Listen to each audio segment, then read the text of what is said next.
Hi, അസ്സലാമു അലൈക്കും.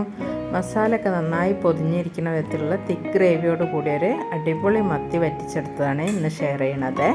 അപ്പം കറി വെച്ചിട്ടും ഫ്രൈ ചെയ്തിട്ടൊക്കെ കഴിക്കാൻ വേണ്ടിയുള്ളവർക്ക് പോലും ഇത് ഈ ഒരു മെത്തേഡിൽ ചെയ്ത് കഴിഞ്ഞാൽ തീർച്ചയായിട്ടും ഇഷ്ടപ്പെടും. അപ്പോൾ അതെങ്ങനെ നമുക്ക് റെഡിയാക്കി എടുക്കുക എന്നുള്ളത് നോക്കാം. മത്തിയൊക്കെ കൂടെ ഞാൻ നന്നായിട്ട് ക്ലീനാക്കി ഇതാക്കി കൊണ്ടുവന്നിട്ടുണ്ട്, കട്ട് ചെയ്ത്.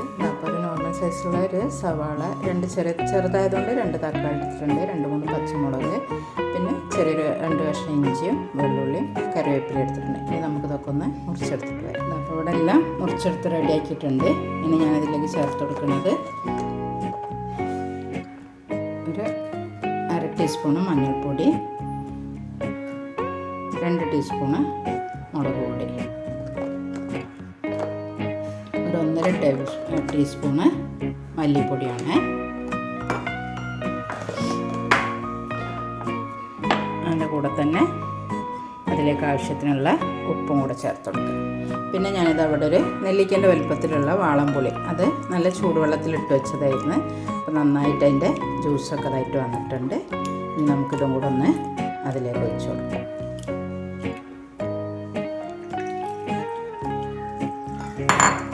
ഇതും കൂടെ ഒഴിച്ചിട്ട് ഇത് നന്നായിട്ട് കൈ വെച്ചിട്ട് നമുക്ക് ഒന്ന് മിക്സ് ചെയ്തെടുക്കാം.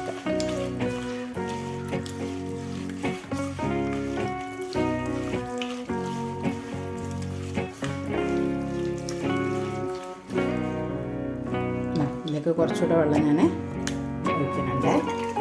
ആ പുളിയിൽ തന്നെ ഒഴിച്ചിട്ട് കുറച്ചുകൂടെ വെള്ളം ഒഴിക്കാം. എന്നിട്ട് കൊണ്ടും കൈ കൊണ്ടൊന്ന് നന്നായിട്ട് ഇളക്കിയിട്ട് നമുക്ക് സ്റ്റൗവിലേക്ക് ഇനി നമുക്ക് ഫ്ലെയിം ഓണാക്കിയിട്ട് കുറച്ച് സമയം ഇതൊന്ന് അടച്ചു വെച്ച് വേവിച്ചെടുക്കാം. മത്തിയൊക്കെ ഇപ്പോൾ ഇവിടെ കട്ട് ചെയ്ത് ക്ലീനാക്കി കൊണ്ടിട്ടുണ്ട്. ഞാൻ അതിൻ്റെ തലയും കൂടെ അടക്കാണ് എടുത്തിട്ടുള്ളത്. എന്നിട്ട് ഇങ്ങനെതാ ഒരു വരട്ട് കൊടുത്തിട്ടുണ്ട്. വരട്ട് കൊടുക്കുമ്പോൾ മസാലയൊക്കെ നന്നായിട്ട് ഉള്ളിലേക്കൊക്കെ പിടിച്ചിട്ട് നല്ല ടേസ്റ്റ് ഉണ്ടാവും. നമ്മൾ മസാല എന്തായി നോക്കാം. അവിടെ നന്നായിട്ട് തന്നെ നമ്മളധികം വെള്ളമൊന്നും ചേർത്തിട്ടില്ല, എന്നാലും നന്നായിട്ട് കുറുകി വന്നിട്ടുണ്ട്. ഇനി നമുക്ക് ഈ ഒരു സമയത്ത് ഇതിലേക്ക് മത്തി ചേർത്ത് കൊടുക്കാം.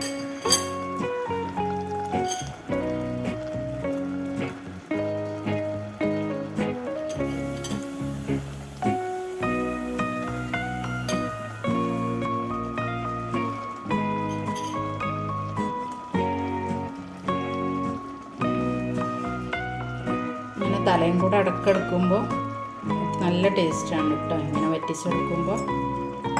വറ്റിച്ചെടുക്കുമ്പോഴും മുളകിടുമ്പോഴൊക്കെ തലയും കൂടെ അടക്കെടുക്കുമ്പോൾ വേറെ തന്നെ ഒരു ടേസ്റ്റാണ്. നിങ്ങളിങ്ങനെ ചെയ്ത് നോക്കിയിട്ടില്ലെങ്കിൽ ഒന്ന് ചെയ്ത് നോക്കാം കേട്ടോ. ഇനി ഫ്ലെയിം നന്നായിട്ട് കുറച്ച് വെക്കുക. എന്നിട്ട് കുറച്ച് സമയം കൂടെ ഒന്ന് അടച്ചു വെച്ച് തുറന്ന് നോക്കാം എന്തായിന്ന്. എന്താ ഇപ്പോൾ മത്തി വറ്റിച്ചതൊക്കെ നല്ല ഗ്രേവിയൊക്കെ നല്ല തിക്കായി വന്നിട്ടുണ്ട്. ഇനി നമുക്ക് ഫ്ലെയിം ഓഫ് ചെയ്യാം. എന്നിട്ട് ഞാനിതിൻ്റെ മേലെ ഒരു 1 ടേബിൾ സ്പൂൺ വെളിച്ചെണ്ണ ഒഴിച്ച് വെക്കുന്നുണ്ട്.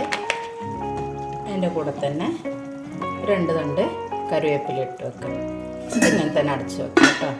ഇനി പകരം നിങ്ങൾക്ക് എന്ത് ചെയ്യാന്ന് വെച്ചാൽ ഒരു പാനിലേക്ക് കുറച്ച് വെളിച്ചെണ്ണ വെച്ചിട്ട് അങ്ങനെ മത്തി എടുത്തിട്ട് ഫ്രൈ ചെയ്തെടുക്കണമെങ്കിൽ അങ്ങനെ എടുക്കാം കേട്ടോ. രണ്ടും ടേസ്റ്റ് തന്നെയാണ്. അപ്പം ട്രഡീഷണൽ സ്റ്റൈലിൽ തന്നെയുള്ള മത്തി വറ്റിച്ചത് ഇവിടെ റെഡി ആയിട്ടുണ്ട്. അപ്പം ഇങ്ങനെയൊന്നും ട്രൈ ചെയ്യാത്തവർ ഇങ്ങനെയൊക്കെ ട്രൈ ചെയ്ത് നോക്കുക. നല്ല ടേസ്റ്റാണ് കേട്ടോ.